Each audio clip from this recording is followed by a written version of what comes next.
Welcome back to the Deep Dive. We're your shortcut to getting informed, taking a whole stack of sources and pulling out what you really need to know. Today, we're plunging into a legal outcome that, well, it sent shockwaves everywhere, the Diddy trial. Our mission today is to sort of unpack why.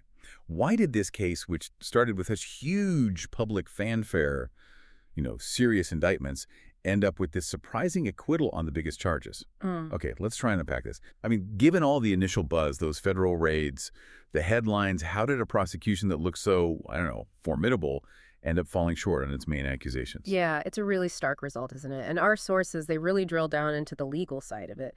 Essentially, the jury acquitted Diddy of the most serious stuff, racketeering and sex trafficking. Right. Instead, he was found guilty on just two lesser counts. These were related to the Mann Act, which, for anyone unfamiliar, basically involves transporting people across state lines for prostitution.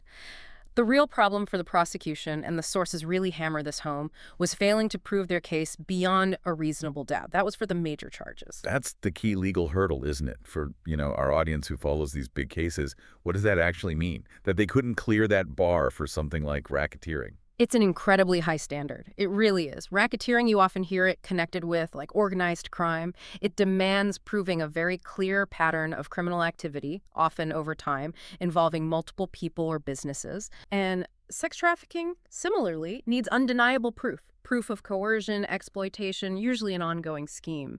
What the sources suggest is that the prosecution, they just struggled. They struggled to present evidence that was so convincing, so undeniable, that no reasonable person could possibly conclude anything but guilt on those really specific, complex counts. So essentially, the jury, despite everything they might have heard outside the courtroom, they weren't given that rock-solid, granular evidence needed for those kinds of serious convictions.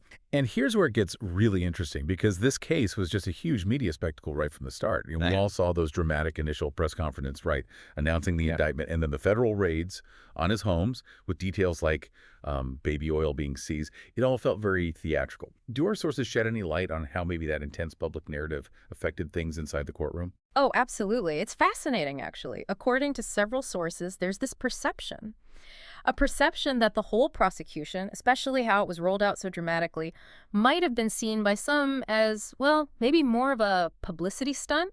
More that than, say, a meticulously built legal case designed purely for courtroom success.